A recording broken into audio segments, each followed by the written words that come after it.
میرے ہاتھ میں مختلف اخبارات ہیں. اخبارات کی سرخی ہے امریکہ ایران جنگ بند مذاکرات کریں. کل میں پاکستان، امریکہ، اسرائیل، بھارت، جرمنی، جنگ عظیم اول، جنگ عظیم دوم اور اس سے پہلے کی جنگوں کی تاریخ پڑھ رہا تھا، اقوام عالم کی تاریخ پڑھ رہا تھا. اس میں ایک بات مجھے واضح طور پر نظر آئی کہ زندہ ہے مزاحمت، زندہ ہے. تاریخ ہمیشہ مزاحمت کرنے والوں کی لکھی جاتی ہے، ڈرنے والوں کے، بھاگنے والوں کی تاریخ نہیں لکھی جاتی. میں صرف ایک مثال دیتا ہوں. انگریز بر صغیر میں آیا، اپنے قدم جما لیے، بہت سارے لوگوں نے صلح کر لی، لیکن ٹیپو سلطان ڈٹا رہا، ڈٹا رہا، ڈٹا رہا، یہاں تک کہ زندگی ہار گیا، مر گیا، لیکن انگریز کے سامنے ہتھیار نہیں ڈالے.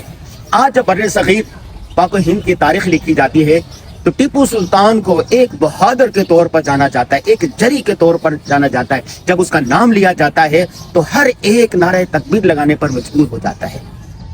میں 100 مثالیں دے سکتا ہوں جنہوں نے مد مقابل کے سامنے، دشمن کے سامنے مزاحمت کی، تاریخ میں اس کا نام امر ہو گیا. ججوں کی مثالیں میرے سامنے ہیں. جس جج نے انصاف کیا، ظلم کے سامنے نہیں جھکا، تاریخ میں وہ امر ہو گیا. جنہوں نے مفاہمت کر لی، کچھ لوگ کچھ دو کی پالیسی اپنا لی، ان کا نام بھی تاریخ میں محفوظ نہیں. امریکہ اسرائیل نے مل کر ایران پر حملہ کیا. ان کا خیال تھا کہ 3 دن کے بعد ایران رجیم ہو جائے گا، ایران جنگ ختم ہو جائے گی، امریکہ اسرائیل فتح کے جھنڈے، فتح کے ڈونگے برساتا ہوا، فتح کے نعرے لگاتا ہوا یہاں سے نکل جائے گا.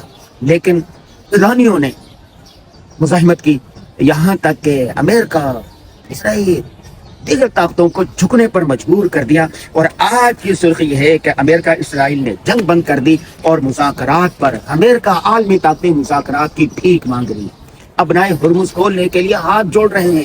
چنانچہ مذاکرات کا دور ہوا اور یہ ہو گیا. ایک سوال ہے میرا، سوال یہ ہے کہ مزاحمت زندہ ہے، مزاحمت کرنے والوں کے نام لکھے جاتے ہیں، لیکن ایسی مزاحمت کا کیا فائدہ کہ جہاں پر پہلی قیادت شہید ہوگی، دوسری قیادت مر گئی، تیسری قیادت مر گئی، ہزاروں عمارتیں تباہ ہو گئی، ہزاروں افراد مر گئے، اور وہ ملک، وہ قوم 50 سال 100 سال پیچھے چلے گئی. ایسی مزاحمت کا فائدہ کیا؟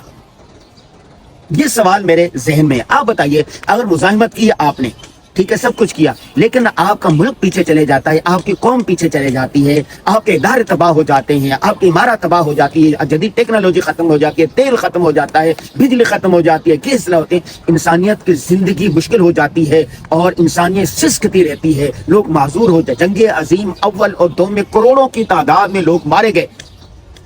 اس میں جو فاتح ہو گیا، فتح تو ہو گیا، لیکن اس میں جو کروڑوں کی تعداد میں لوگ مارے گئے، جو اس کا کیا بنے گا؟ یہ سوال میں آپ پر چھوڑ رہا ہوں کہ مزاحمت زندہ ہے، ٹھیک ہے، لیکن اگر مفاہمت کا راستہ اپنا لیا جاتا، کچھ لوگ کچھ دو کی پالیسی پر عمل کر لیا جاتا تو اتنی تباہی نہ آتی.